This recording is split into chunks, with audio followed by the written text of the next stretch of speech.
Welcome back to online classes. இப்போ நம்ம பார்க்க போகிற கிளாஸ் பார்த்தீங்கன்னா ட்ரான்ஸ்ஃபர் ஆஃப் ப்ராப்பர்ட்டி ஆக்ட். அதில் ஸ்டூடெண்ட்ஸ் வியூவர்ஸ் நல்லா இருக்கீங்களா?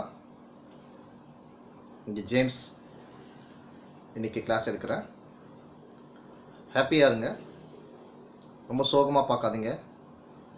எப்பவுமே ஒரு கிளாஸ் நீங்கள் பார்க்கும் பொழுது, ஒரு ஆன்லைன் கிளாஸில் நீங்கள் பார்க்கும் பொழுது ஸ்டார்டிங்லேருந்து கடைசி வரையும் நீங்கள் பார்த்தா மட்டும் தான் புரியும். சம்டைம்ஸ் என்ன பண்ணுறீங்கன்னா, ஓப்பன் பண்ணுவீங்க, ஜஸ்ட் ஒரு 2 minutes 1 minute வந்து ஒரு டிஸ்கஷனோ சஜஷனோ கொடுக்கும் பொழுது ஓகே இது போரிங் போல் இருக்குது அப்படின்னு சொல்லிட்டு அந்த ஆன்லைன்லேருந்து டக்குன்னு வெளில போயிடுவீங்க, டக்குன்னு வேறு ஏதாவது போவீங்க. That's wrong. எதை பார்த்துமே அந்த வீடியோவில் அந்த கிளாஸில் அந்த லெசன்ஸ் பார்ட்டை ஃபுல்லாக பார்த்தா மட்டும்தான் புரியுங்க. ஓகே,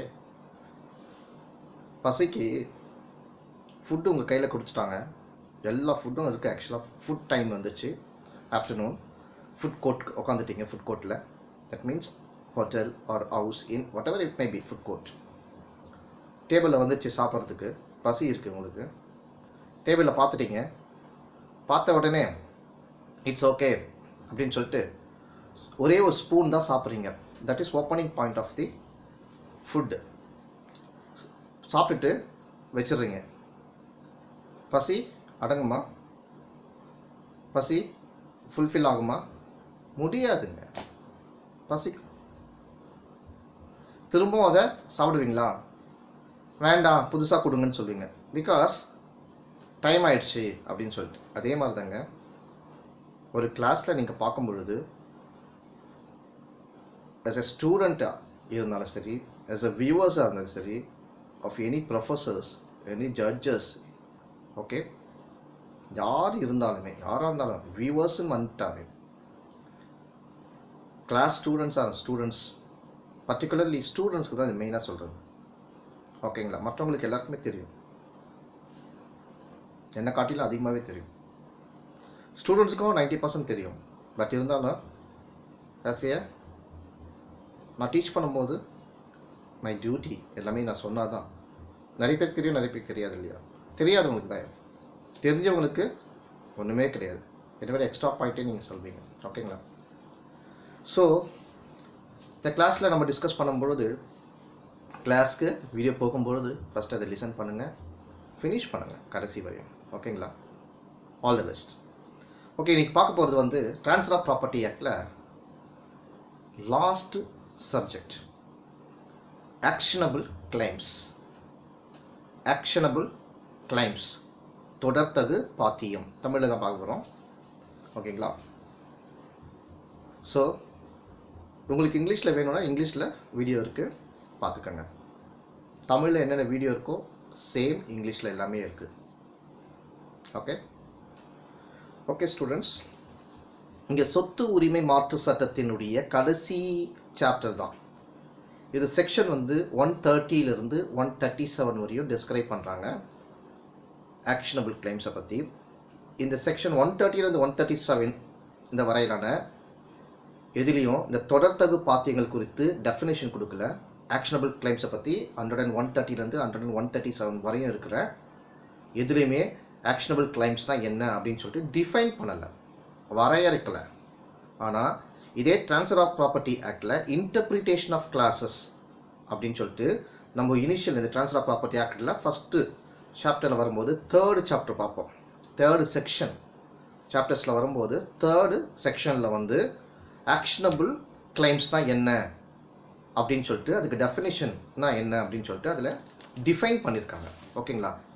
அதுக்கு தாங்க இன்ட்ரோடக்டரி பார்ட்டுன்றதுனா பின்னாடி வரும்பொழுது என்ன இருக்குதோ அது ஃபஸ்ட்டு இன்ட்ரோடக்ஷன்லேயே லெசன்ஸில் வந்துடும். அதே மாதிரி தான் if any one of the video கூட கிளாஸ் வீடியோஸில் கூட போயிட்டே இருக்கும், அதுக்கு ஃப்ரண்ட் பேஜில் அவுட்லைன் கொடுத்துருவாங்க, அது பேஸ் பண்ணி உள்ளே போயிட்டே இருக்கும். ஓகேங்களா? ஸோ அதுதான் இங்கே சொல்கிறாங்க. அதன்படி இந்த ஆக்ஷனபிள் கிளைம்ஸ் அப்படின்னா தொடர்தகு பாத்தியம்னா என்பதுன்னா, இந்த சிவில் கோர்ட்லாம் இருக்குது பார்த்தீங்களா, இந்த உரிமையல் நீதிமன்றங்கள் சொல்லுவாங்க பார்த்தீங்களா, அதில் எப்படி எந்த மாதிரியான சிச்சுவேஷன் வகையில் அந்த நடவடிக்கை ப்ரொசீஜர்ஸ்லாம் எடுத்து எந்த மாதிரியான சூழ்நிலை அதை நிலைநாட்டுவாங்களோ, எப்படி ப்ரூவ் பண்ணுவாங்களோ, அந்த ப்ரூவ் பண்ணுவதற்கான ஒரு கேசஸ் இருக்கும். ஓகேங்களா? அது தமிழில் அடகு, அடமானம் அப்படின்னா பாருங்கள், பிளெட்ஜு, மார்க்கேஜ், அந்த மாதிரி இல்லாத லோன். இந்த மாதிரி இல்லாத லோனு நேரடியாக அல்லது அந்த கொள்நிலை உரிமையற்ற அப்படின்னா கன்ஸ்ட்ரக்டிவ் ரைட்ஸ் இல்லாமல் இந்த அசைப்பொருள் அப்படின்னா மூவபிள், அசைப்பொருள் பற்றிய நலன் குறித்த பாத்தியம் அப்படின்னு சொல்கிறாங்க. இந்த மூவபிள் ப்ராப்பர்ட்டிஸினுடைய பெனிஃபிட்டை என்ன இருக்குதோ அதை பற்றி தான் இந்த ஆக்ஷனபிள் கிளைமில் சொல்கிறாங்க. ஓகேங்களா? ட்ரான்ஸ்ஃபர் ஆஃப் ப்ராப்பர்ட்டி ஆக்டில் இது மூவபிளாக சொல்லுவாங்க. இதில் மூவபிள் ப்ராப்பர்ட்டி பற்றி தான் சொல்லுவாங்க. அதுக்கு தான் தொடர் தகு கிளைம், அதில் தான் கிளைம் பண்ண போகிறாங்க. சரிங்க, அது மட்டும் இல்லாமல் இந்த கிளைமில் என்ன இருக்குது அப்படின்னா, எது இருக்குதோ அதுவும் இனி ஏதாவது சேரப்போகுது, ஜாயின் ஆக போதோ அதுவும், அல்லது சம்டைம்ஸ் கண்டிஷன் நிபந்தனை உடையதாகவோ, நடப்பில் உள்ளதாகவோ, இனி சேர இருப்பதாகவோ, ஜாயின் பண்ணுறதாக இருப்பதோ, ப்ரெசண்ட்டில் இருப்பதாகவோ, கண்டிஷனில் இருப்பதாகவோ, ஓகேங்களா, இந்த வரும் நிகழ்வு சார்ந்ததாக கூட இருக்கலாம். வரும் நிகழ்வுனா வெஸ்டட் இன்ட்ரெஸ்ட் அப்படின்னு சொல்லிட்டு நம்ம ட்ரான்ஸ்ஃபர் ஆஃப் ப்ராப்பர்ட்டி ஆக்டில் படிச்சிருக்கோம். அது மாதிரி கூட இருக்கலாம் அப்படின்னு சொல்கிறாங்க. சரி, இதில் பார்க்க ரெண்டு இருக்குது நம்மளுக்கு. இங்கிலீஷ் லாவில் என்ன, இந்தியன் லாவில் என்ன. அப்போ இங்கிலீஷ் லாவில் பேஸ் பண்ணி இந்தியா லாவில் வரும்போது இங்கிலீஷ் லா கொஞ்சம் நல்லா இருக்கும், நம்ம இந்தியன் லா கொஞ்சம் அதை விட கொஞ்சம் கம்மியாக தான் இருப்பாங்க. ஏன்னா இங்கிலீஷ் லா கொஞ்சம் ஓவராக கொடுத்துருவாங்க, நம்ம இந்தியா லா வந்து கொஞ்சம் ரெஸ்ட்ரிக்ட் பண்ணி நம்மளுக்கு ஏற்ற மாதிரி பண்ணுவாங்க. ஓகேங்களா? ஸோ பாருங்கள், எல்லாமே 1872 பிரிட்டிஷ் பீப்புள்ஸ் கிட்ட தான் வந்துச்சு இந்த சப்ஜெக்ட்டு. அதுலேருந்து இந்தியன் பீப்புள்ஸ்க்காக மாடிஃபை பண்ணியிருக்காங்க. சரியா? பாருங்கள், இந்த இங்கிலீஷ் லாவில், ஆங்கில சட்டத்தில் மூவபிள் திங்ஸ்ன்னு இருக்கும். அப்படின்னா அசையக்கூடிய பொருள் ஒன்றுனா ஒருவருடைய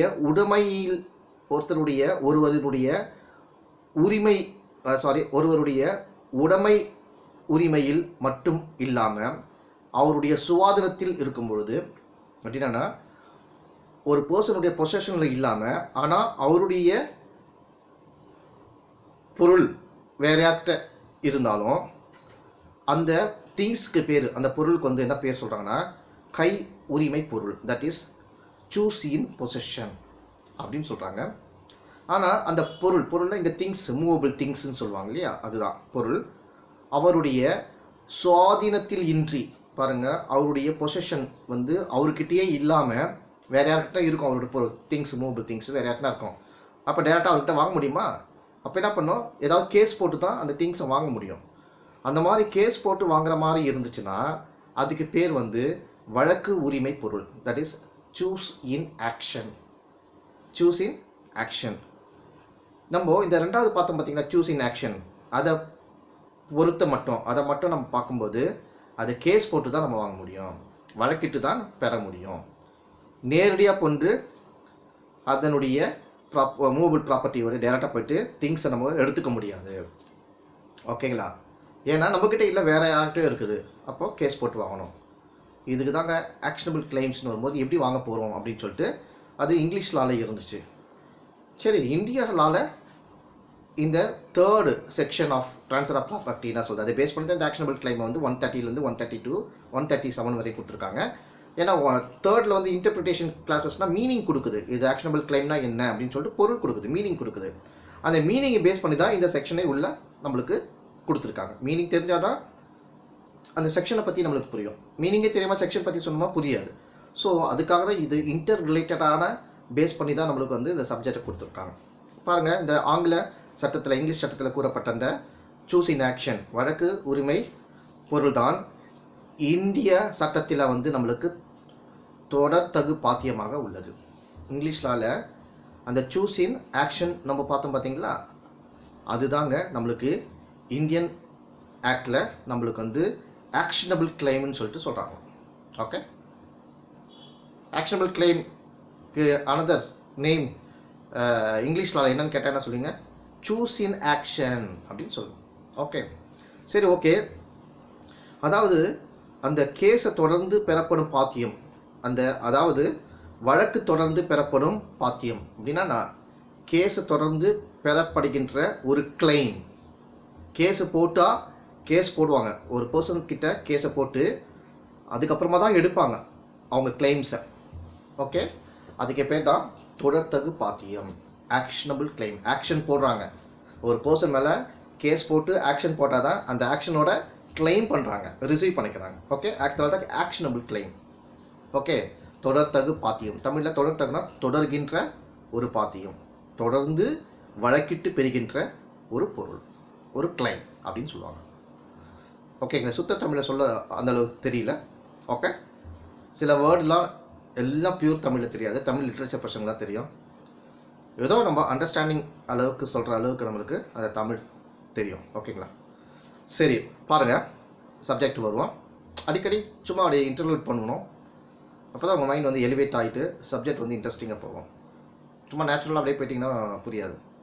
பாருங்கள், இங்கிலீஷ் லாவில் அந்த வழக்கு உரிமை பொருளை விட குறியது. வழக்கு உரிமை பொருள்னால் என்ன?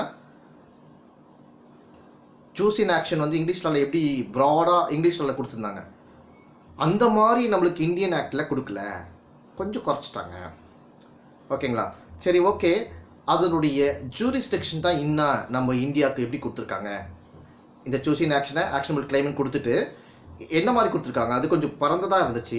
இங்கிலீஷ் லாவில் வந்து ரொம்ப ப்ராடாக கொடுத்துருக்காங்க, அது வந்து சில கொஞ்சம் ரெஸ்ட்ரிக்ட் பண்ணி நம்மளுக்கு கம்மியாக கொடுத்துருக்காங்க. அப்படின்னா என்ன அப்படின்னு பார்த்தீங்கன்னா, 3 வழி இருக்குது, 3 டைப் ஆஃப் வேஸ் இருக்குது. அதை பேஸ் பண்ணி அந்த கண்டிஷன் கொடுத்துருக்காங்க, அப்போ தான் கிளைம் பண்ண முடியும். ஓகேங்க, ஒன்று வந்து கடன் ஒன்றினை குறித்து, ஒன்று வந்து லோன் இருக்குதா, அந்த லோனை பற்றி சொல்லுது. ரெண்டாவது வந்து அசைவியல் பொருள், மூவபிள் திங்ஸ் பார்த்தீங்களா, அதனுடைய பெனிஃபிட்டை பற்றி சொல்லுது. மூணாவது வந்து சிவில் கோர்ட்டில் ஏதாவது ப்ரொசீஜர் நடக்கும்போது கிளைம் ஏதாவது வருதா அப்படின்னு கேட்குறாங்க. 3 பாயிண்ட் சொல்கிறாங்க. ஓகேங்களா, ஒன்று கடன் ஒன்றினை குறித்து, லோனை குறித்து என்ன சொல்கிறாங்கன்னா கிளைம் இருக்கணும், லோன் குறித்து அந்த பாத்தியமாக அது இருக்கணும். அப்படின்னா லோனை குறித்து தான் அது கிளைம் இருக்கணும். அப்போது அந்த அசையா பொருளின் மீது பெறப்படும், அசையா பொருள்னா என்ன, இங்கே இம்மூவபிள் ப்ராப்பர்ட்டி மூலமாக கிடைக்கப்படுகின்ற அந்த மார்க்கேஜ் லோனாகவோ, அதே மாதிரி இது வந்து இம்மூவபிள் ப்ராப்பர்ட்டியில் இருக்கிற அந்த மார்க்கேஜ் லோனாகவோ, அடுத்தது மூவபிள் திங்ஸ் பார்த்தீங்களா, அது மூலமாக செய்யக்கூடிய அடகுனா என்ன, பிளெட்ஜ் ஆஃப் மூவபிள் ப்ராப்பர்ட்டியோ, அந்த மாதிரியான கடன் இருக்கக்கூடாது, அந்த மாதிரியான லோன் இருக்கக்கூடாது. ஓகேங்களா, மூவபிள் திங்ஸ்னால் மார்க்கேஜ் லோனாக இருக்கக்கூடாது. சரி, மூவபிள் திங்ஸ்னால் பிளெட்ஜு. ஓகே, மூவபிள் திங்ஸ்னால் பிளெட்ஜுனுடைய லோனாக இருக்கக்கூடாது. இம்மூவபிள் ப்ராப்பர்ட்டியாக இருந்துச்சுன்னா மார்க்கேஜ் லோனாக இருக்கக்கூடாது. கண்டிஷன் பாருங்கள். ஓகே, அப்போது வேறு என்ன விஷயத்தில் தான் அந்த லோன் இருக்கணுங்க அப்படின்னா, கடன் என்பதுனா அறுதி இட்ட பணத்தை செலுத்தப்படும் கட்டுப்பாடு. அப்படின்னா ஒரு ஃபிக்ஸ் பண்ணியிருப்பாங்க, 20,000 லோன் வாங்கியிருப்பான், 50,000 லோன் வாங்கியிருப்பான், அதுக்கு வேறு ஏதாவது செக்யூரிட்டி பாண்டோ மார்க்கேஜோ கிடையாது, லோன் வாங்கியிருப்பாங்க, அதுக்கு மட்டும்தான் அவன் கட்டுப்படணும். ஒரு ஃபிக்ஸடு, அறுதியிடப்பட்ட அப்படின்னா ஒரு ஃபிக்ஸட் அமௌண்ட்டான ஒரு லோனு 50,000 அப்படின்னு பண்ணால் அது 50,000 தான், அதுக்கு எதுவும் ஷூரிட்டியோ செக்யூரிட்டி அவன் கொடுத்து வாங்கியிருக்க மாட்டான், டேரெக்டாக லோன் அமௌண்ட் மட்டும் தான் வாங்கியிருப்பான். அதை எப்படி பண்ணணும், அந்த மாதிரியான லோன் தான் இருக்கணும். ஓகேவா, அப்போ தான் அவன் அதை செலுத்துவதற்கான கட்டுப்பாடு இருக்கும். பொதுவாக அது எப்படி இருக்கும் அப்படின்னா, அந்த லோன் அமௌண்ட்டு கட்டலை அப்படின்னு சொன்னால், நீங்கள் லோன் வாங்கியிருப்பீங்க, அந்த லோன் அமௌண்ட்டு நீங்கள் வாங்கலை அப்படின்னு சொன்னீங்கன்னா என்ன பண்ணுவீங்க, ஆட்டோமேட்டிக்காக கேஸ் போட்டு வாங்குவீங்க. கேஸ் போட்டு வாங்கும்போது என்ன வாங்குவீங்க, கம்பன்சேஷன் கிளைம் அப்படின்னு வாங்குவீங்களா. ஒரு 50,000 அவன் கொடுக்கல, கிளைம் அமௌண்ட்டு அப்படிலாம் வாங்குவோம் பார்த்தீங்களா, இது மாதிரி தான். ஸோ கேஸ் போட்டு வாங்குற மாதிரி இருக்கணும், வழக்கு மூலம் திரும்ப பெறப்படுபவையாக இருக்கணும். அதாவது அது எப்படி இருக்கணுமா, கேஸ் போட்டு நீங்கள் வாங்குற மாதிரினா நிகழ்காலத்தில் ப்ரெசண்ட்லேயும் எதிர்காலத்தில் ஃப்யூச்சர்லேயும் நீங்கள் செலுத்தக்கூடிய ஒரு குறிப்பிட்ட பணத்தினுடைய கடன். ஒரு லோன் வாங்கியிருக்கீங்க, கடனாக ஒரு அமௌண்ட் வாங்கியிருக்கீங்கன்னா ப்ரெசண்ட்லேயே இப்போவே நீங்கள் கட்டுற மாதிரி ஒரு லோன் வாங்கியிருப்பீங்க, ஒரு இந்த மந்த்தோ ஒரு 2 monthsலேயே கொடுத்துற மாதிரி. இல்லை லாங் டேர்ம் லோனு, ஃப்யூச்சரில் ஒரு 20 years வரையும் லோன் இருக்கும், அது வரையும் நீங்கள் கட்டுற மாதிரி இருக்கும். ஓகேங்களா, அந்த மாதிரியான பணத்தை நீங்கள் ரீபேமெண்ட் பண்ணுற மாதிரி இருக்கணும். அந்த மாதிரி கண்டிஷனுக்கு இந்த ஆக்ஷனபிள் கிளைம் வரும். அதே மாதிரி அது திட்டவட்டமான ஒரு குறிப்பிட்ட ஃபிக்ஸடாக இப்படி தான் இருக்கணும். அறுதியிட்டப்பட்ட அந்த பணத்தை குறித்து தான் இருக்கணும். சும்மா ஃப்ளோட்டிங் சார்ஜஸ் அப்படிலாம் இருக்கக்கூடாது. 50,000 வாங்கியிருக்கீங்க, அது கரெக்டாக இத்தனை வருஷத்துக்குள்ள முடிச்சிடணும், இவ்வளோ ரேட்டில் முடிக்கலன்னா அவ்வளோதான், அந்த மாதிரியான கண்டிஷன் லோனாக தான் இருக்கணும். சரிங்களா? அது ஃபஸ்ட்டு பாயிண்ட். ரெண்டாவது பாருங்கள், அசவியல் பொருள் பற்றிய நலனை பெறும் பாத்தியத்தை அது இருக்கணும். அப்படின்னா மூவபிள் திங்ஸினுடைய பெனிஃபிட்டினுடைய கிளைம் பண்ணுற மாதிரி இருக்கணும். ஓகே, மூவபிள் ப்ராப்பர்ட்டியினுடைய பெனிஃபிட்டாக இருக்கணும். அந்த பெனிஃபிட்டுடைய கிளைம் கேட்குற மாதிரி அது இருக்கணும். ஆனால் அது மூவபிள் பொருளை கேட்பாங்க பார்த்தீங்களா, மூவபிள் திங்ஸை வந்து கேட்பவருடைய நேரடியாக அல்லது கன்ஸ்ட்ரக்டிவான அந்த உடைமையில் இல்லாமல் இருக்கணும். அந்த மூவபிள் திங்ஸ் வந்து அது எப்படி இருக்குன்னா, நேரடியாக ஒருத்தர்கிட்ட போயிட்டு வாங்குற மாதிரிலாம் இருக்கக்கூடாது. ஓகேவா? மறைமுகமாக போயிட்டு வாங்க மாதிரி இருக்கக்கூடாது. அந்த மூவபிள் திங்ஸ் வந்து நேரடியாக ஒருத்தர்கிட்ட இருக்கணும், ஆனால் கேஸ் போட்டு வாங்குற மாதிரி இருக்கணும். சரியா? ஒருத்தர்கிட்ட கொடுத்துருவாங்க, நேரடியாக போய் கேட்டால் கொடுத்துரும் அப்படிங்கிற கம்பைண்டாக நேரடியோ அல்லது கொள்நிலை உடைமையிலோ இல்லாமல் இருக்கணும். அந்த பொசிஷனில் இல்லாமல் இருக்கணும். ஓகே, நேரடியாக இருந்தால் அவங்களே போய் வாங்கிப்பாங்களே. தேர்ட் பாயிண்ட் வந்து, இந்த உரிமையல் நீதிமன்றங்கள் ஏற்கும் வகையில் நடவடிக்கை எடுத்து நிலை காட்டத்தக்க பாத்தியத்தையாக அது இருக்கணும். பாருங்கள், சிவில் கோர்ட்டில் போயிட்டு ஒரு கேஸ் ஃபைல் பண்ணி ப்ரொசீஜர் நடத்துகிற மாதிரி வேல்யூவாக இருக்கிற மாதிரி தான் இருக்கணும். அப்போ தான் இந்த ஆக்ஷனபிள் கிளைமை கேட்க முடியும். கிரிமினல் கேஸ் மாதிரி இருந்துச்சுன்னா இது ஆக்ஷனபிள் கிளைம் வந்து செட் ஆகாது. ஒன்லி சிவில் கோர்ட்டில் போடுற மாதிரி. ஓகேங்களா? அங்கே போயிட்டு இவங்களுடைய கிளைமை வந்தோ ப்ரொசீடிங்கில் போயிட்டு அப்போ தான் கிளைம் கேட்குற மாதிரி இருக்கிற மாதிரி இருந்தால் மட்டும்தான் இந்த செக்ஷன் வந்து அப்ளை ஆகும். ஆக்ஷனபிள் கிளைம்ஸ்னு சொல்லிட்டு அப்ளை ஆகும் அப்படின்னு சொல்கிறாங்க. சரிங்க, இது வந்து இந்த செக்ஷனில் என்னென்ன சொல்கிறாங்க, என்ன மாதிரியான யூஸ் ஆகுது, என்னென்ன டெஃபினிஷனு, எதுக்கு சூட்டபிலிட்டி ஆகுன்றது ஃபஸ்ட்டு பார்ட்டில் நம்ம ஆக்ஷனபிள் கிளைமில் நம்ம பார்த்தோம். சரி, இதில் வந்து அந்த தொடர்தகு பாத்தியத்தை மாற்றி அளிக்கிறது. அது எப்படிங்க? சம்டைம்ஸ் சேஞ்ச் பண்ணி கொடுப்பாங்க. ட்ரான்ஸ்ஃபர் ஆஃப் ஆக்ஷனபிள் கிளைமை வந்து ட்ரான்ஸ்ஃபர் பண்ணுவாங்க. செக்ஷன் 130 இருக்குது இல்லையா, அதில் ஃபஸ்ட்டு பார்ட்டு முதல் ஃபஸ்ட்டு பேரா இருக்கும். முதல் பேராவில் ஃபஸ்ட்டு பாகம் அந்த செக்ஷனில் என்ன சொல்லுது அதுக்கேற்ற மாதிரி. ஏன்னா ஒரு செக்ஷனும் ஒரு பேரா பேஸ் பண்ணி தான் நம்மளுக்கு செக்ஷன் கிளைம் பண்ணுவாங்க. ஓகேங்களா? அந்த செக்ஷன் பிரகாரம் தான் நீங்கள் கோர்ட்டில் போய் கேஸ் போட்டிங்கன்னா அதை பேஸ் பண்ணி தான் நீங்கள் வந்து கோர்ட்டில் போயிட்டு நீங்கள் ப்ரொசீடிங் நடத்த முடியும். அதில் எந்த செக்ஷனில் என்ன சொல்லியிருக்கோ அதுக்கேற்ற மாதிரி தான் நீங்கள் வந்து கிளைம் வாங்க முடியும். ஓகேங்களா? அதுதான் அந்த செக்ஷனில் என்ன சொல்லுது அப்படின்னு சொல்லிட்டு உங்களுக்கு எக்ஸ்பிளைன் பண்ணுறேன். ஒருவர் அவருக்குள்ள ஒரு கிளைமை மற்ற ஒருத்தருக்கு வந்து ட்ரான்ஸ்ஃபர் பண்ணலாமா? ஒருத்தருக்குள்ள ஒரு கிளைமை வந்து மற்றவர்கிட்ட ஒரு ட்ரான்ஸ்ஃபர் பண்ணிக்கலாம். அதை பற்றி தான் செக்ஷன் 130 முதற் பத்தியில் முதற் பாகம். அப்படின்னா 130 subclause first para and first part. First பேராலே ஃபஸ்ட்டு பார்ட் சொல்லுது. இதன்படி மறுபயனுடன் கூடிய அல்லது மறுபயன் இல்லாத தொடர்தகு பாத்தியத்தை முறையாவணம் வாயிலாக மாற்றலாம். ஓகேங்களா? கன்சிடரேஷன் இருந்தோ ஒரு ட்ரான்ஸ்ஃபர் பண்ணுறீங்கன்னா கன்சிடரேஷனோட பண்ணலாம், கன்சிடரேஷன் இல்லாமல் கூட பண்ணலாம். ஆனால் ஒரு இன்ஸ்ட்ருமெண்ட் இருக்கணும். என்ன இன்ஸ்ட்ருமெண்ட்டு? டாக்குமெண்ட் மாதிரி எழுதணும். இன்ஸ்ட்ருமெண்ட் இஸ் ஒரு டாக்குமெண்ட் ரைட்டிங்கில் இருக்கணும். ஓகேங்களா? அது ரைட்டிங்கில் இருக்கணும். அதே மாதிரி யார் ட்ரான்ஸ்ஃபர் பண்ணுறாங்களோ அவங்களும் யார் ரிசீவ் பண்ணுறாங்களோ இவங்க அந்த கிளைமை, நான் வாங்குகிற கிளைமை இன்னொருத்தருக்கு நான் கொடுக்குறேன். ஓகேங்களா? அப்போ நான் ரிட்டனில் எழுதிடணும், நான் சைன் பண்ணணும். இல்லை சம்டைம்ஸ் நான் கொடுக்க முடியல அப்படின்னா நான் ஒரு ரெப்ரசன்டேட்டிவை அரேஞ்ச் பண்ணேன்னா அந்த ரெப்ரசன்டேட்டிவ் சைன் பண்ணலாம். நான் அவருக்கு பவர் கொடுத்துருக்கணும். இல்லை ரிசீவ் பண்ணுறாருன்னா அவர் அந்த ரிசீவருக்கு ஒரு ரெப்ரசன்டேட்டிவ் அப்பாயின் பண்ணலாம். ஸோ இந்த மாதிரி 2 பர்சன் கிட்ட மூலிமா இருக்கணும். ஆனால் சிக்னேச்சர் கண்டிப்பாக போடணும். ஓகே, அது வந்து நான் ரெப்ரசன்டேட்டிவ் அப்படின்னா அந்த ரெப்ரசன்டேட்டிவ் சைன் பண்ணணும். நான் பண்ணணும். அந்த ரெப்ரசன்டேட்டிவ் நான் தான் அப்பாயின் பண்ணிட்டு நான் அதில் சைன் பண்ணிருக்கணும். ஓகேங்களா? இது எல்லாமே ஃபுல்ஃபில் ஆனால் மட்டும்தான் அந்த ட்ரான்ஸ்ஃபர் வந்து ஃபுல்ஃபில்மெண்ட் ஆகும் அப்படின்னு சொல்லிட்டு ஒரு கிளைமை மற்றவங்களுக்கு கிளைமை மாற்றலாம். ஓகேங்களா? இது பாருங்கள், இதுதான் வந்து தொடர்தகு பாத்தியம். இதுதான் ஆக்ஷனபிள் கிளைம் அப்படின்னு சொல்கிறாங்க. இது எப்படி இங்கே பண்ண போகிறாங்க அப்படின்னா, இந்த தொடர்தகு பாத்தியத்தை வந்து இது எழுதப்பட்ட முறையாவணம் ஒன்றின் மூலம் தான் மாற்றியளிக்கலாம். நான் வந்து ரிட்டன் கான்செப்டில் எழுதியா அடுத்த பர்சன்ஸ்க்கு வந்து ட்ரான்ஸ்ஃபர் பண்ண முடியும். அது உண்மை, அது ட்ரூ. ஆனால் இதற்கு தனியாக ஒரு டாக்குமெண்ட்டு எழுதணும்னு கிடையாது. ஓகேங்களா?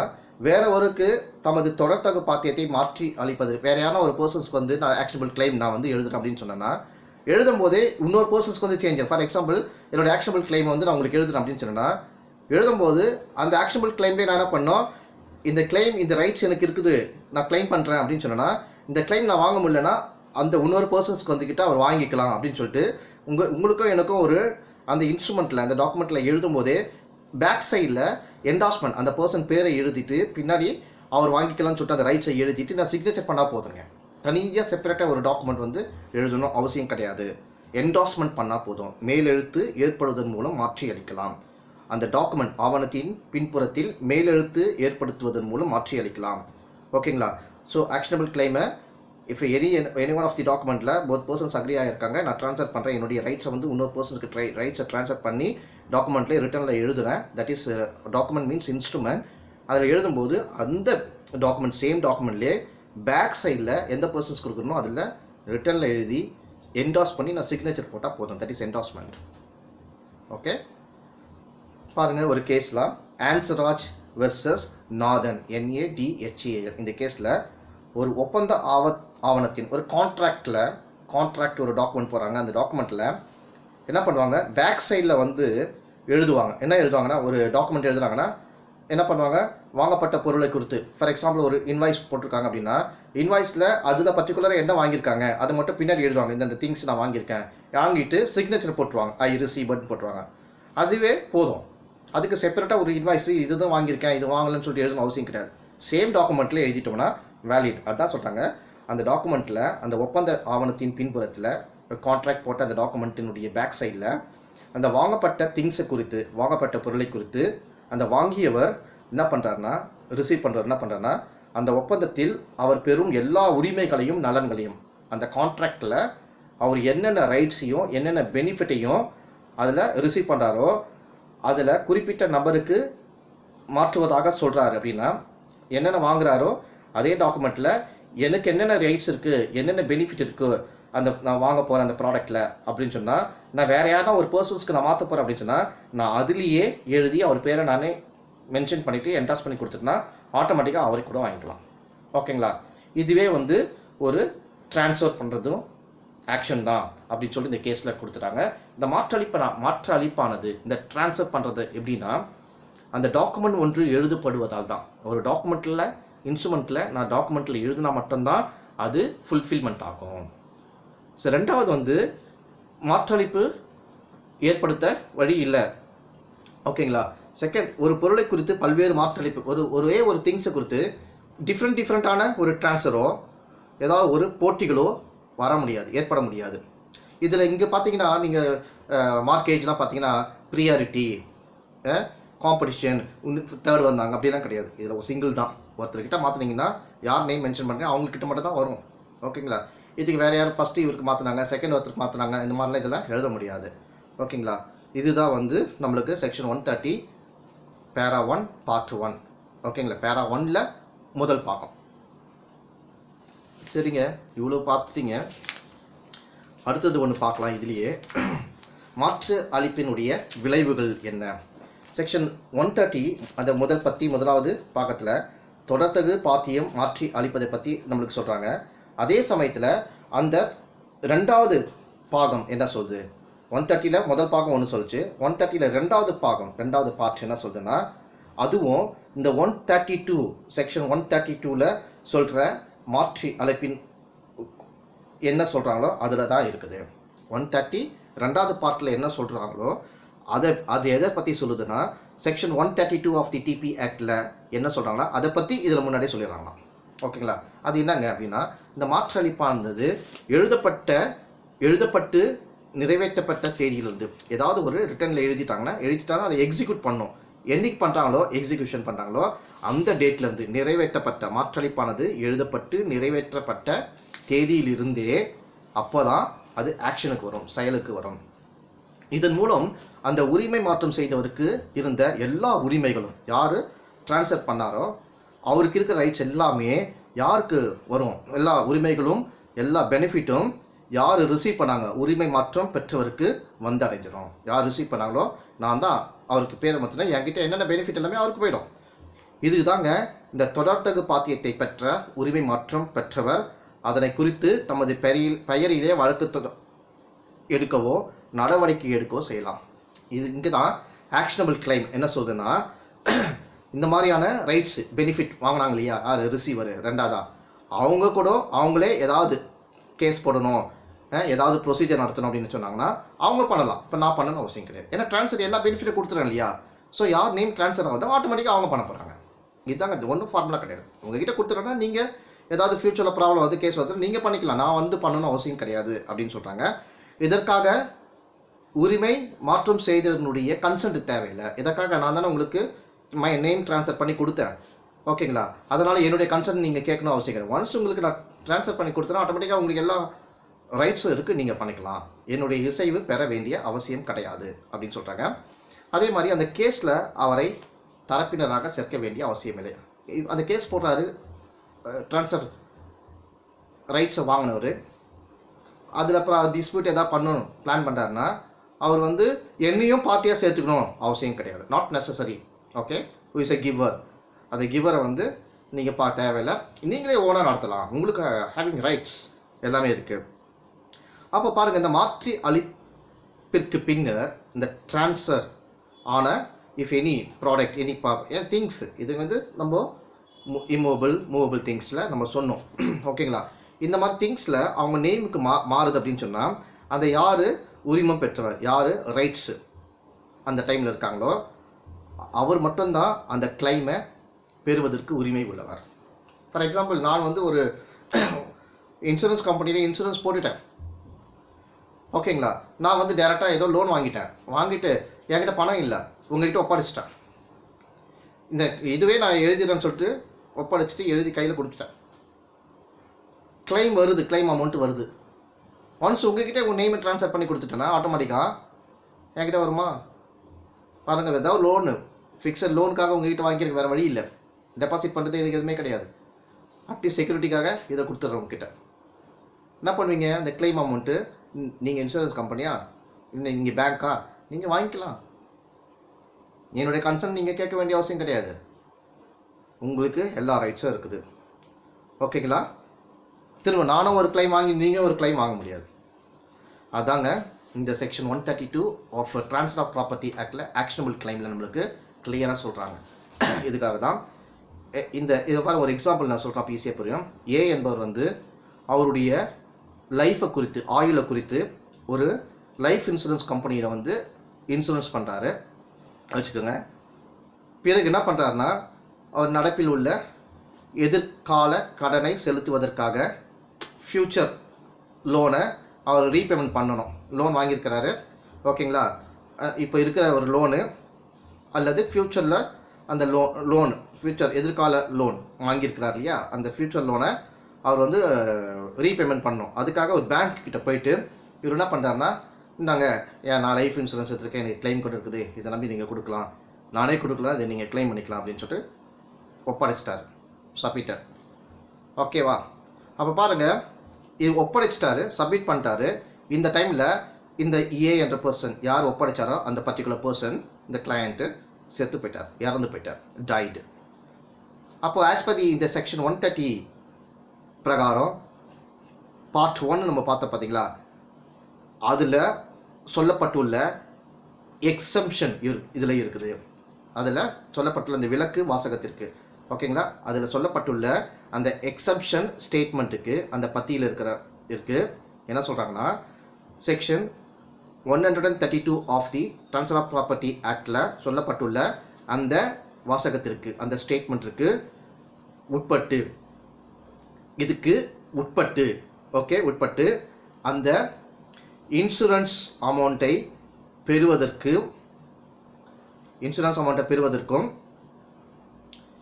இந்த ஏ இறந்து போயிட்டார்ல, அவருடைய எக்ஸிக்யூட்டர்ஸ் யாருன்னா வருவாங்க, லீகல் ஏரோ யாருன்னா எக்ஸிக்யூட் பண்ணோம் வருவாங்க. அப்போது அந்த எக்ஸிக்யூட்டர் ஏ இறந்து போனார் பார்த்தீங்களா, லோன் அதை டெபாசிட் பண்ணார் பார்த்தீங்களா இன்சூரன்ஸை, அவருடைய எக்ஸிக்யூட்டர்ஸோ லீகல் ஏர்ஸோ யாருடைய கன்சன்ட்டே இல்லாமல் அந்த பேங்க்குக்கு வந்து கேஸ் போட்டு அந்த கிளைம் அமௌண்ட், இன்சூரன்ஸ் அவர்கிட்ட டெபாசிட் பண்ணாங்க இல்லையா, அந்த இன்சூரன்ஸை ஒரு கேஸ் போட்டு கிளைம் அவர் ரிசீவ் பண்ணிக்கலாம், பேங்க் ரிசீவ் பண்ணிக்கலாம். ஓகே, பேங்க் வந்து ஒரு கேஸ் போடுவாங்க.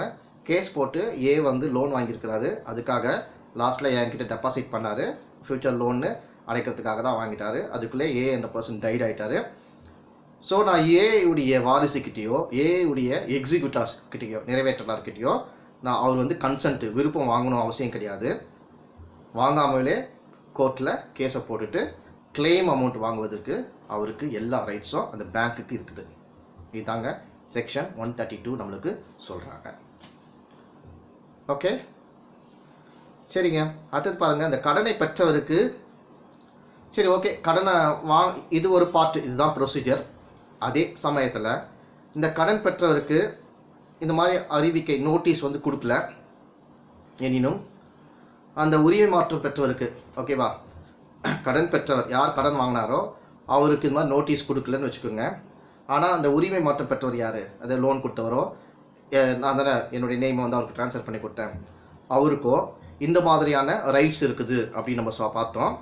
இந்த மாதிரியான உரிமை மாற்றத்திற்கு பிறகு, இந்த மாதிரியான ட்ரான்ஸ்ஃபர் ரைட்ஸுக்கு பிறகு அவர் அந்த ரைட்ஸை ட்ரான்ஸ்ஃபர் பண்ணியிருந்தார்னா அப்போது அந்த வழக்கு போடுவதற்கான உரிமையை இழப்பார்.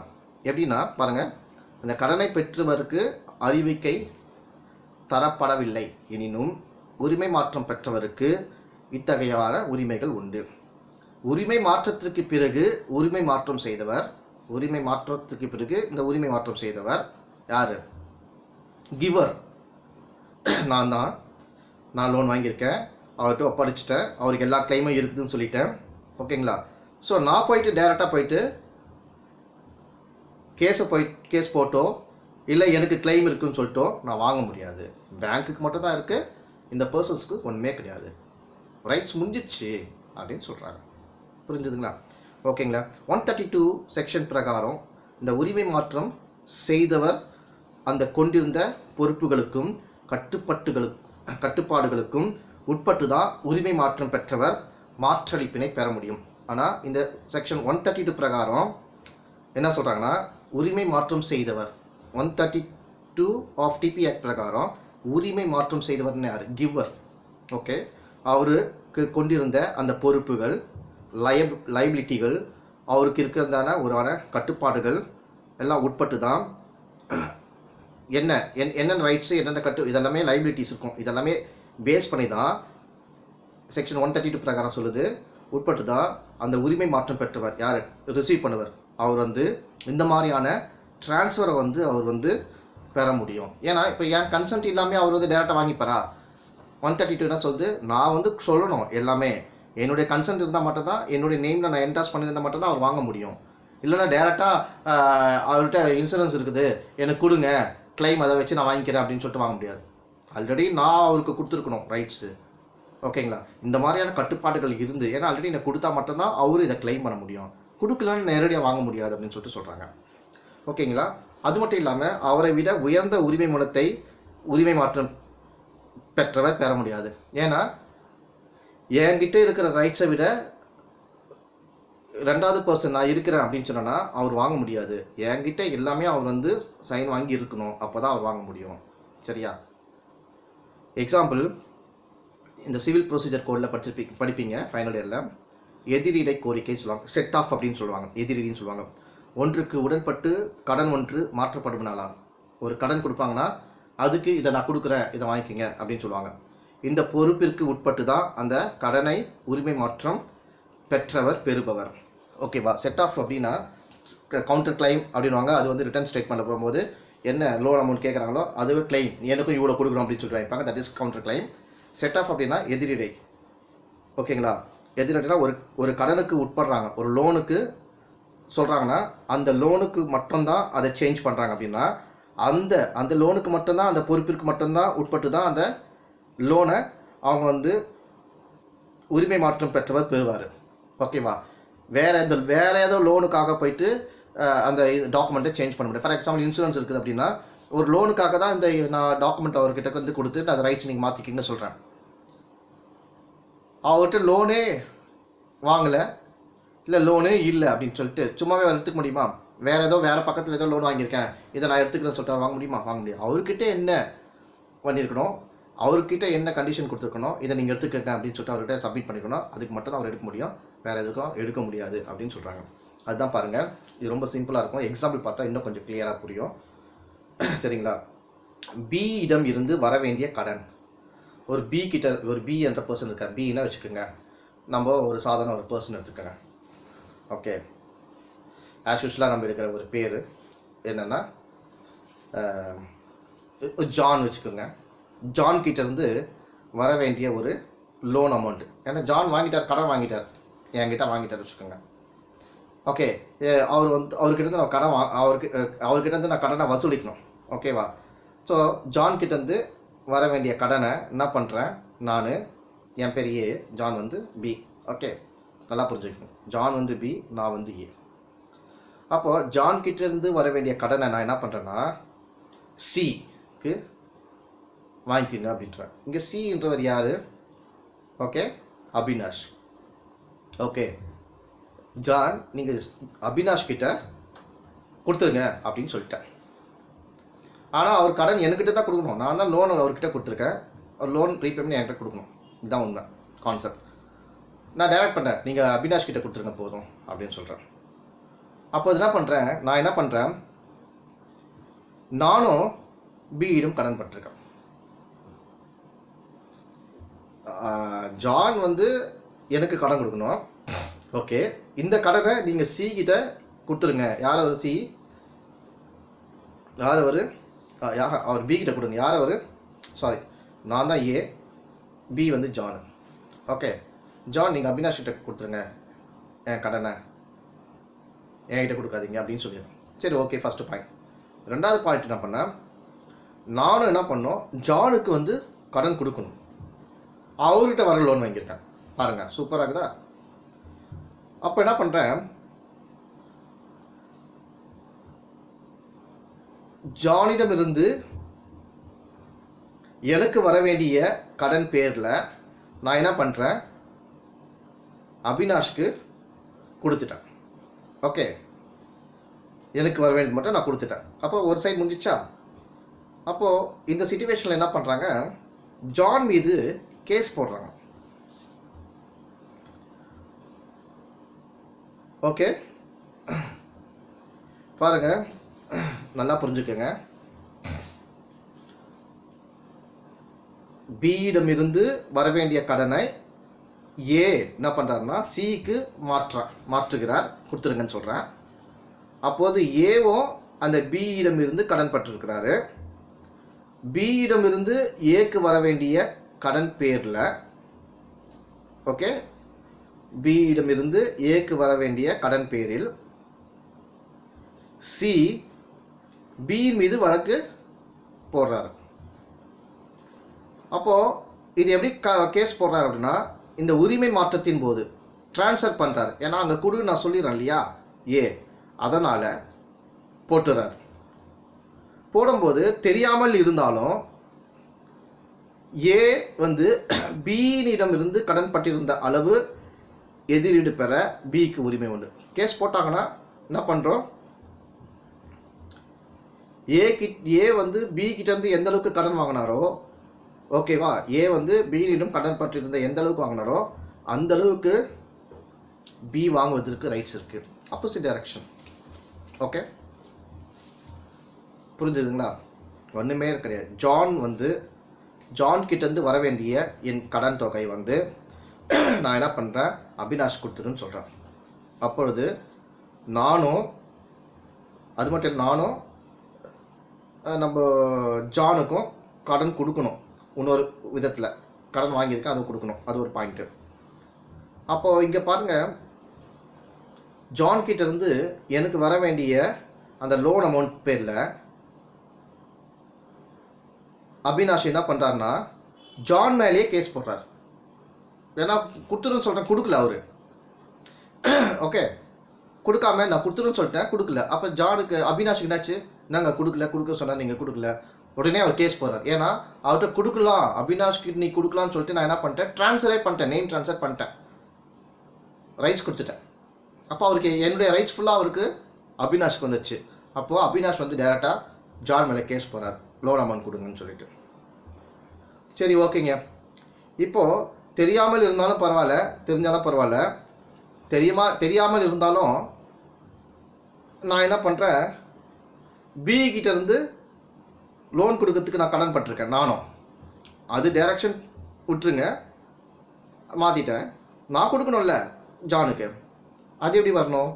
அப்போது அந்த மாதிரி டைமில் ஆப்போசிட்டாக ஜான் என்ன பண்ணலாம், ஆமாம் ஜேம்ஸ் கிட்ட சார்கிட்ட அவர் வர காசு கொடுக்கணும், எனக்கு அந்த அமௌண்ட் என்கிட்ட செட்டில் பண்ணுங்க அப்படின்னு சொல்லிட்டு அதே கேஸில் அவர் கேட்கலாம்.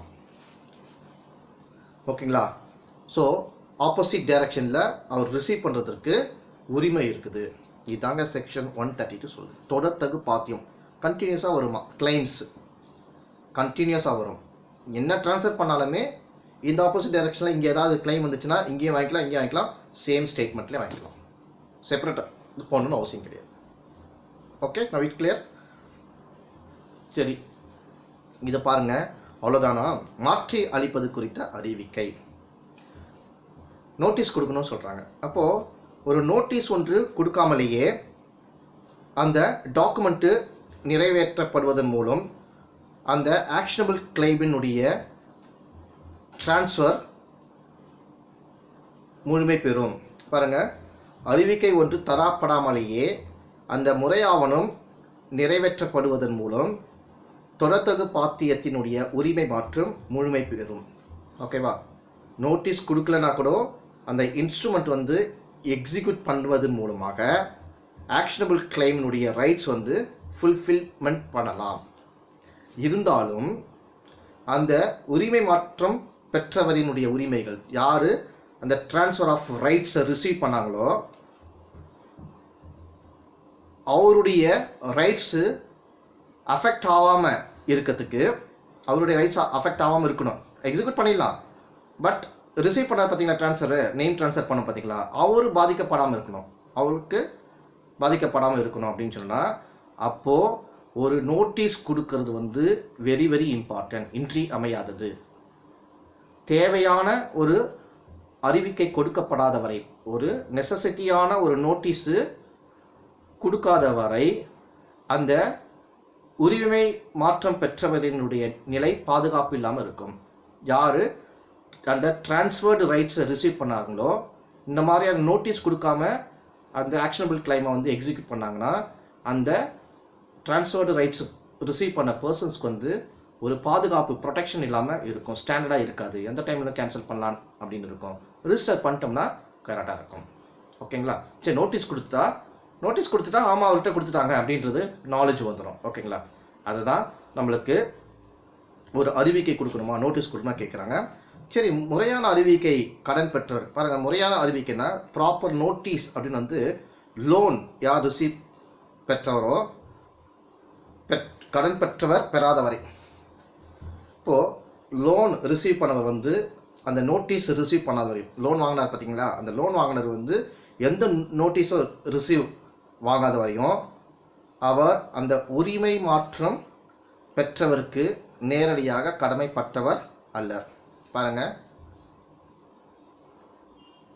எந்த நோட்டீஸும் வாங்காமல் இந்த லோன் வாங்கியிருக்கார் பார்த்தீங்களா, அந்த லோன் வாங்கினவருக்கு பொறுத்தவரையில் அவருக்கு நோட்டீஸே வரல அப்படின்னு சொன்னால் இவர் வந்து ட்ரான்ஸ்ஃபர் பண்ணிட்டார்.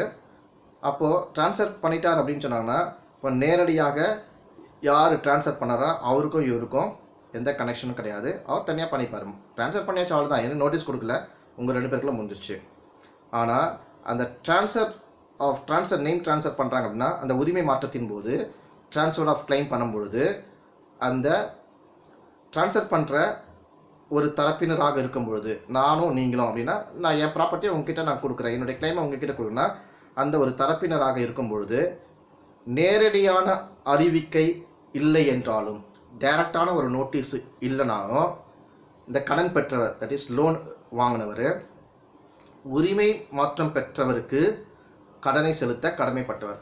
யார் உரிமை மாற்றம் பெற்றவர்? நேம் ட்ரான்ஸ்ஃபர் வாங்கினார் பார்த்தீங்களா, அவர்கிட்ட அந்த லோன் அமௌண்ட்டை கொடுத்துடணும். ஏன்னா நெய்மை நான் ட்ரான்ஸ்ஃபர் பண்ணிட்டேன் அப்படின்னா டேரெக்டாக அங்கே கலெக்ட் பண்ணுவாங்க, எனக்கு தெரியல அப்படின்னு சொல்லிட்டாங்கன்னா ஆட்டோமேட்டிக்காக நான் அவருக்கு ரீபேமெண்ட் பண்ணுறதுக்கு ரைட்ஸ் இருக்குது அப்படின்னு சொல்கிறாங்க. அது பாருங்கள், இது ரொம்ப சிம்பிள். ஒரு எக்ஸாம்பிள் சொன்னால் எப்போ எக்ஸாம்பிள் தெரிஞ்சுன்னா அந்த எக்ஸாம்பிள் எழுதிங்கன்னா உங்களுக்கு புரியும். எக்ஸாம்பிள், அதனால தான் எக்ஸாம்பிள் கொடுக்குற இல்லுஸ்ட்ரேஷனை எடுத்துக்காட்டு பாருங்கள். ஏ வந்து பிக்கு வந்து கடன் பட்டிருக்கிறார். இங்கே ஒரு பார்ட் பாருங்கள். இங்கே ஏ என்ற பர்சன் நான், பி என்ற பர்சன் யார் சொல்லலாம் சொல்லுங்கள்? பி என்ற பர்சன்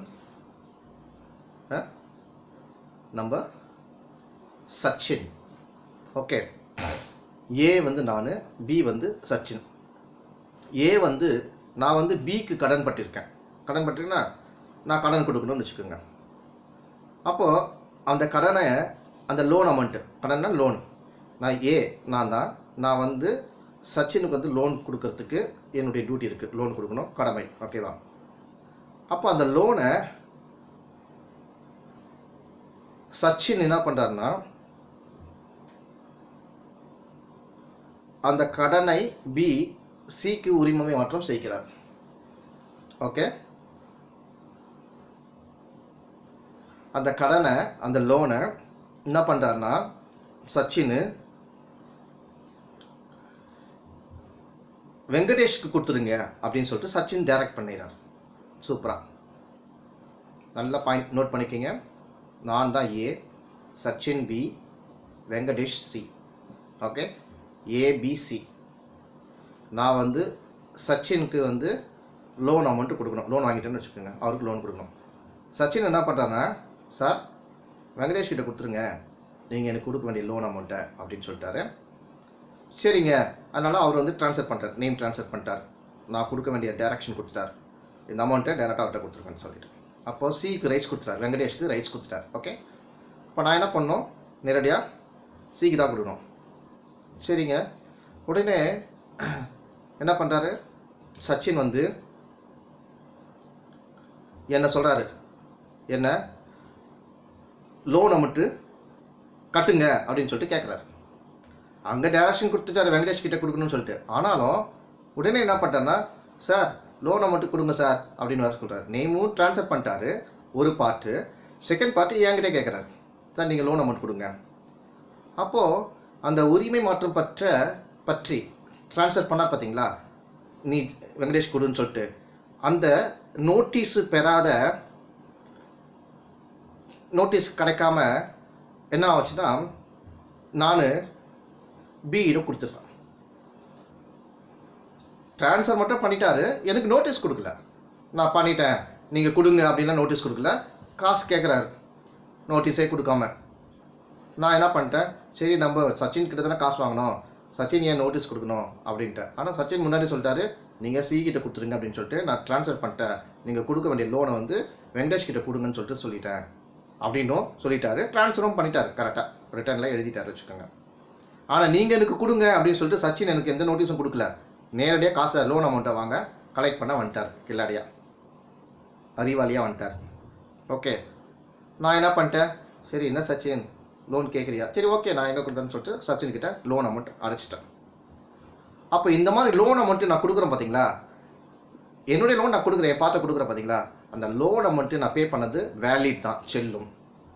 ஓகே, அப்போது இங்கே வெங்கடேஷன் இருக்கார்ல, வெங்கடேஷ் என் பேரில் கடனுக்காக, என் பேரில் நான் கடன் வாங்கினேன் அப்படின்னு சொல்லிட்டு வெங்கடேஷ் வந்து என் மேலே வெங்கடேஷ் கேஸ் போட முடியாது. பிகாஸ் மெயின் ஹீரோ யார் அங்கே சச்சின், அவர்கிட்ட என்னுடைய அமௌண்ட்டை கொடுத்துட்டேன், என் லோன் அமௌண்ட்டை கொடுத்துட்டேன். இதுதாங்க இந்த பார்ட்டு. ப்ராப்பர் நோட்டீஸ் இல்லைனாலும் ஓகேங்களா, நோட்டீஸ் இல்லைனா கூட எனக்கு ப்ராப்ளம் கிடையாது, அவர் உடனே கேஸ் போட்டுடுறாரு. ஓகே, அப்போது எனக்கு தெரியாதல நான் கட்டிடுறேன். இப்போ பாதிக்கப்படுறது யார், நெய்ம் ட்ரான்ஸ்ஃபர் பண்ணோன்னா எனக்கு மெசேஜ் கொடுத்துருந்தா இந்த ப்ராப்ளம் வராது. ஓகேங்களா, நான் டக்குன்னு கட்டுறேன். இந்த மாதிரி சிச்சுவேஷன் தான், இதுதான் நோட்டீஸ் கொடுக்கணும் அப்படின்னு சொல்கிறாங்க. சரிங்க, இந்த செக்ஷன் 131 பிரகாரம் இந்த மாதிரியான மாற்று அளிப்பு அறிவிக்கை, இந்த மாதிரியான ட்ரான்ஸ்ஃபர் பண்ணுற என்கிட்டேருந்து நான் கொடுக்க வேண்டிய சச்சின் லோன் அமௌண்ட்டை வெங்கடேஷ் கிட்ட கொடுத்துட்டேன் அப்படின்னு சொல்லிட்டு சச்சின் சொல்லிட்டாரு நான் ட்ரான்ஸ்ஃபர் பண்ணிட்டு நீங்கள் கொடுத்துருங்கன்னு சொல்லிட்டு சொன்னார் பார்த்தீங்களா, அதை வந்து ரிட்டனில் எழுதணும், ஓரலில் சொல்லாதீங்க, ரிட்டனில் எழுதணும் அப்படின்னு சொல்லிட்டு தான் section 131 of transfer of property நம்மளுக்கு சொல்கிறாங்க. அது உரிமை மாற்றம் செய்பவரால். யார் உரிமை மாற்றம் செய்கிறாங்க, ட்ரான்ஸ்ஃபர் பண்ணுறாங்க? இங்கே சச்சின் தான் வெங்கடேஷுக்கு ட்ரான்ஸ்ஃபர் பண்ணுறதுக்கான ரைட்ஸை அவர் கொடுக்குறாரு, அவர் தான் ரிட்டனில் எழுதணும். ஓகேங்களா? அல்லது சச்சினே இல்லாமல் சச்சின் மூலயமா யாராவது ஒரு ஏஜென்ட் அவர் அப்பாயின் பண்ணியிருக்கலாம், அவர் ஃப்ரெண்டோ அவர் ரிலேஷனோ அப்பாவை யாராவது அவர் அப்பாயின் பண்ணியிருந்தாருன்னா அந்த அதிகாரம் பெற்ற ஒரு ஏஜென்ட்டோ அந்த யார் ரைட்ஸ் ட்ரான்ஸ்ஃபர் பண்ணுறதுக்கான ரைட்ஸ் இப்பொழுதைக்கு சச்சின் இருக்குதோ அவருக்கு ரெப்ரசன்டேட்டிவாக அவர் சைன் பண்ணலாம். ஓகேங்களா? அப்போது தான் அந்த உரிமை மாற்றம் பெறுபவரினுடைய பெயரையும், அப்போ அந்த டைமில் தான் ட்ரான்ஸ்ஃபர் நேம் யார் வருது. இப்போ வெங்கடேஷ்னா அவருடைய நேம்னா அந்த வெங்கடேஷ் தான் நேம் ட்ரான்ஸ்ஃபர் வாங்கியிருக்கிறாரு, நீங்கள் அவர்கிட்ட லோனை கொடுத்துருங்க. வெங்கடேஷ்னா வெங்கடேஷனுடைய பேர், அவருடைய டீட்டெயில்ஸு, அவருடைய அட்ரஸ்ஸு எல்லாமே அது ரிட்டனில் எழுதியிருக்கணும். அப்படி இருந்தால் தான் அது வந்து கரெக்டாக உங்களுக்கு இருக்கும் அப்படின்னு சொல்லிட்டு section 131 of transfer of property act 131வது சொத்து உரிமை மாற்று சட்டத்தில் நம்மளுக்கு கிளியராக நம்மளுக்கு எக்ஸ்பிளைன் பண்ணியிருக்காங்க. ஓகேங்களா? சரி ஸ்டூடெண்ட், இன்னும் ஒரு 2 மினிட்ஸ் தான். அடுத்த செக்ஷனில் பார்த்தோம்னா இந்த ஆக்ஷனபிள் டாப்பிக்கே நம்ம க்ளோஸ் பண்ணிடுறோம். அடுத்த ஸ்ட்ரெச்சில் நீங்கள் படிச்சிங்கன்னா ஒரே வீடியோ பார்க்கும்போது அந்த சாப்டரே முடிச்சிடுவீங்க. சரிங்களா? ஸோ அப்போ தான் உங்களுக்கு ஈஸியாக புரியும். துண்டு துண்டாக படிச்சிங்கன்னா புரியும். சின்ன சாப்டர் இது. இன்னும் நெருப்பிற்கு எதிரான காப்பீடு கீழான உரிமைகளை மாற்றி அளிப்பது. நெருப்புலாம் இருக்கல, ஃபயர், அதுக்கு அகைன்ஸ்டாக ஏதாவது இன்சூரன்ஸ் பண்ணியிருந்தாங்கன்னா அது எப்படி அந்த ரைட்ஸை வந்து சேஞ்ச் பண்ணுவாங்க. Assignment of rights under policy of insurance against fire section 135 நம்மளுக்கு டிபி ஆக்டில் சொல்கிறாங்க. அந்த நெருப்புக்கு எதிராக ஒரு காப்பீடு செய்யப்பட்டிருக்கும் பொழுது அந்த சொத்தினுடைய முழு உடைமை உரிமையும் அப்சல்யூட் ஓனர்ஷிப்பை யார் வாங்கிக்கலாமா, யாராவது ஒருத்தருக்கு ட்ரான்ஸ்ஃபர் பண்ணியிருந்தாங்க. இப்போ நான் ட்ரான்ஸ்ஃபர் பண்ணி வச்சிருந்தேன் இப்போ சொன்ன ஸ்டோரி மாதிரி. அப்போது அந்த உரிமை மாற்றம் பெற்றவரிடம் சேர்ந்து அடைந்து இருக்கும்போது தான் அவரால் காப்பீட்டினை பயன் பெற முடியும். ஓகேங்களா? ஸோ ட்ரான்ஸ்ஃபர் நான் நேமை மாற்றி போட்டுட்டேன் அப்படின்னா, நான் ஃபயர் பண்ணியிருக்கேன் அப்படின்னா அவர் நேம் போட்டுருந்தால் மட்டும்தான் அவருக்கு வரும், இல்லைனா அவருக்கு வராது. ஃபயர் ஏதாவது வருது அப்படின்னு சொன்னால் நம்ம பாருங்கள், ஒரு இன்சூரன்ஸ் போடுறோம், பில்டிங்க்கு போடுறோம் அப்படின்னா என்னாச்சு, ஒரு ஃபயர் போட்டோன்னா பில்டிங்கு நான் வந்து ரிஜிஸ்டர் பண்ணி என் நேம் ட்ரான்ஸ்ஃபர் பண்ணியிருந்தால் மட்டும்தான் நான் கிளைம் பண்ண முடியும். ஓகே, இதையே லோன் கொடுப்பாங்க பாருங்கள், பில்டிங் இன்சூரன்ஸ் கொடுப்பாங்க. கொடுக்கும் பொழுது லோன் வாங்கியிருப்பீங்க. ஓகேங்க, லோன் வாங்கி வீடு வாங்கியிருப்பீங்க. அப்போது அந்த லோன் வாங்கும்போது இன்சூரன்ஸ் பர்சன் ஃபஸ்ட்டு இல்லை ஃபயர் ஆகுது, வீடு டேமேஜ் ஆகுது அப்படின்னு சொன்னாங்கன்னா நீங்கள் கிளைம் பண்ணிக்கலாம் அப்படின்னு சொல்லுவாங்க. அப்போ என்ன ஆகும், இன்சூரன்ஸ் போடும்போது லோன் அமௌண்ட்டு கொடுக்குறாங்க பார்த்தீங்களா, அவங்க இப்போ நான் தான் லோன் வாங்குறேன் அப்படின்னா என் பேரில் வந்து அந்த நேம் ட்ரான்ஸ்ஃபர் பண்ணுவாங்க. இன்சூரன்ஸ் ஏதாவது ஆச்சுன்னா, டேமேஜ் ஆச்சுன்னா அந்த கிளைம் அவர் வாங்கிக்கலாம் அப்படின்னு சொல்லிட்டு இன்சூரன்ஸுக்கு லோன் கொடுத்தவரையே எனக்கு இன்சூரன்ஸ் போட்டு நேம் ட்ரான்ஸ்ஃபரே எனக்கு போட்டு கொடுப்பாரு.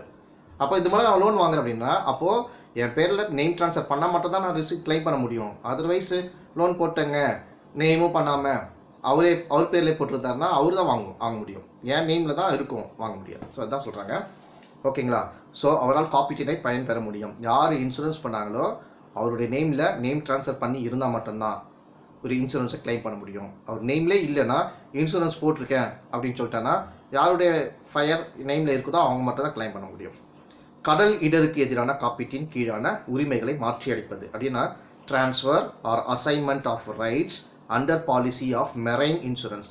கடலில் இருக்கிற சி, அங்கே இடல் ஏதாவது ஆச்சுன்னா அதுக்கு எதிராக ஏதாவது ஒரு இன்சூரன்ஸ் போட்டிருப்பாங்க.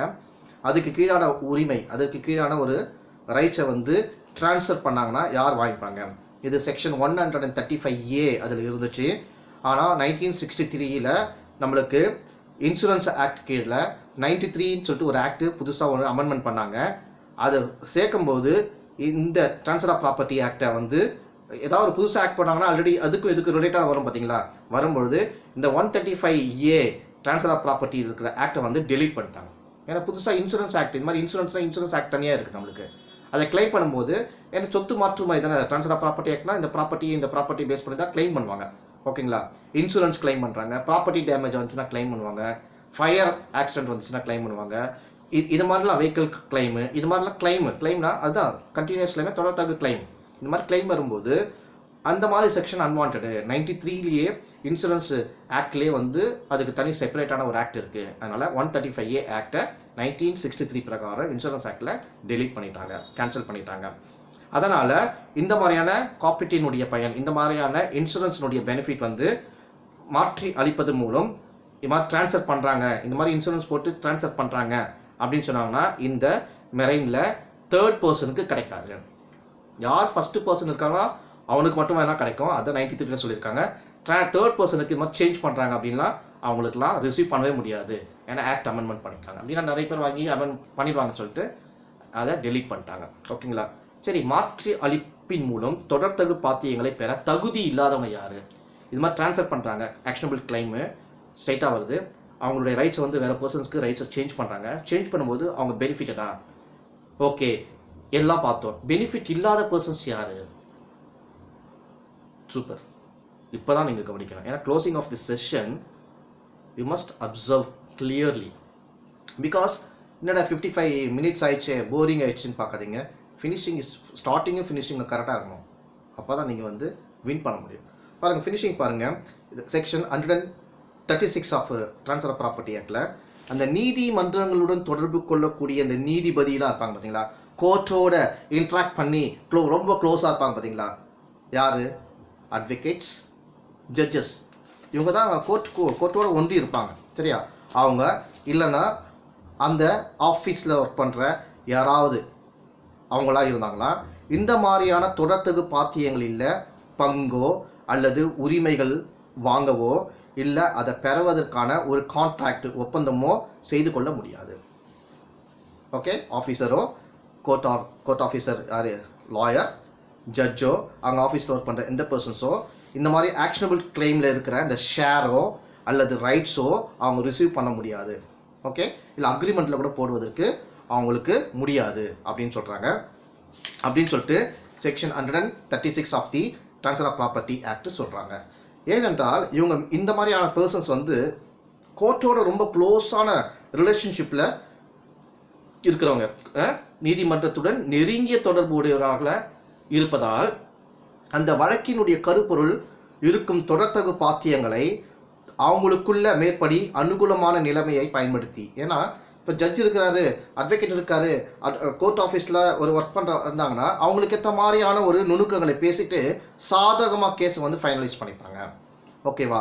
அதனால் அவற்றை எப்படியாவது வாங்குவது அப்படின்னு சொல்லிட்டு அவங்களுக்கு வந்து ஈஸியாக முடிஞ்சிடும். அதனால் அவங்களுக்கு எலிஜிபிள் கிடையாது, அவங்களாம் இன்வேலிட், தகுதியற்றவர்கள் அப்படின்னு சொல்லிட்டு 136 ட்ரான்ஸ்ஃபர் ஆஃப் ப்ராப்பர்ட்டி ஆக்டில் போட்டு ஆக்ஷனபிள் கிளைம் வந்து இன்வேலிட் பர்சன்ஸ் நம்மளெல்லாம் இன்வேலிட் ஆகிட்டாங்க.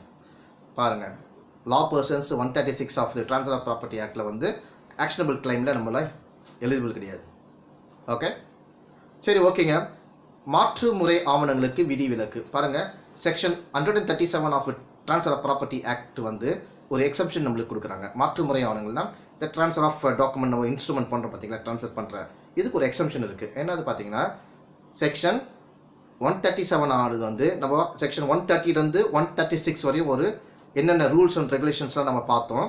அதில் ரூல்ஸு, இருப்பு சரக்குகள், அந்த ஸ்டாக்ஸ்லாம் இருப்பாங்க, ஸ்டாக்ஸ் மெயின்டைன் பண்ணுவாங்க, ஷேர்ஸ் பண்ணுவாங்க, பங்குகள், இந்த கடைநீட்டு பத்திரங்கள், கம்பெனியில் வந்து டிபென்ச்சர்ஸ்லாம் போடுவாங்க, அல்லது இந்த லா சட்டம் இல்லைனா வழக்காற்றினால் மாற்று முறை ஆவணங்களாக கூடிய ரெகுலராக பார்க்குற இந்த நெகோஷியபிள் இன்ஸ்ட்ருமெண்ட்டு, செக் இது மாதிரிலாம் கொடுப்பீங்களா அந்த மாதிரி, மற்றும் திங்ஸு பொருட்கள், அது மட்டும் இல்லாமல் இந்த சரக்குகள் கூட்ஸ் எல்லாம் போகுது பார்த்தீங்களா, இந்த மாதிரியான கூட்ஸ்லாம் வந்து இந்த உரிமை மூலம் அளிக்கும் வாணிப ஆவணங்கள்.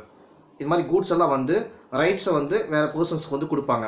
அது எப்படின்னா இந்த mercantile document of title to goods, இதெல்லாமே இந்த மாதிரியான கேட்டகரிக்கு இந்த ஆக்ஷனபிள் கிளைமு பொருந்தாது, சூட்டபிள் இல்லை. இதெல்லாமே இப்போ நம்ம படித்த செக்ஷன் 130லேருந்து 136க்குள்ளே என்னென்ன ரூல்ஸ்லாம் நம்ம பார்த்தோமோ அது எதுவுமே இப்போ நம்ம சொன்னதில் சூட்டபிள் கிடையாது. இது இந்த பர்சன்ஸ்க்கு மட்டும் எக்ஸப்ஷன். ஓகே, பாருங்கள், இவங்க எக்ஸப்ஷன் கேட்டகரி ஆகிட்டாங்க, நம்மளை இன்வேலிட் ஆகிட்டாங்க. கோர்ட் ஆஃபீஸர்ஸு, ஜட்ஜஸ்ஸு, அங்கே இருக்கிற வேலை செய்கிற ஆஃபீஸர்ஸ்க்கு இன்எலிஜிபிள் ஆகிட்டாங்க. யார் இன்எலிஜிபிள் ஆகிட்டது? Section 136. Exception category section 137 for the purpose of யார்? ஸ்டாக்ஸு, ஷேர்ஸு, டிபெஞ்சர்ஸ், லா, இதான சட்டம் லீகலாக அந்த வழக்காற்றினால் மாற்றுமுறை ஆவணங்களாகக்கூடியவை பொருள்கள் சரக்குகள் மூலம் உரிமை மூலம் அளிக்கும் வாணிப ஆவணங்கள், அதான் mercantile documents of title goods, இதுக்கெல்லாம் எக்ஸப்ஷன் கொடுத்துட்டாங்க, அவங்களாம் பண்ணிக்கலாம் அப்படின்ட்டாங்க. Okay students, actionable claims chapter 130 137 வரையும் முடிச்சிட்டோம். ட்ரான்ஸ்ஃபர் ஆஃப் ப்ராப்பர்ட்டி ஆக்டை க்ளோசிங் பண்ணிட்டோம், சப்ஜெக்ட் முடிச்சிட்டோம்.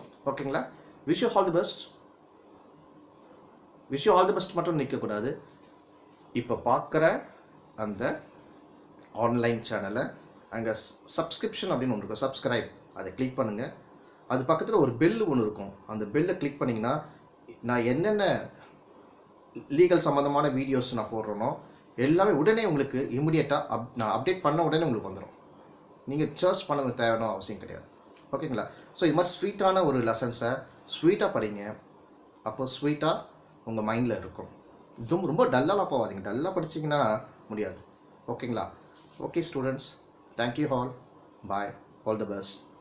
உங்களுடைய ஃபீட்பேக் அதுலேயே நீங்கள் அனுப்பலாம், ஃபீட்பேக்குன்னு சொல்லிட்டு அதிலே இருக்கும், தம்போ மற்ற ஏதாவது அதிலே அனுப்புங்க. ஓகேங்களா? Thank you, all the best.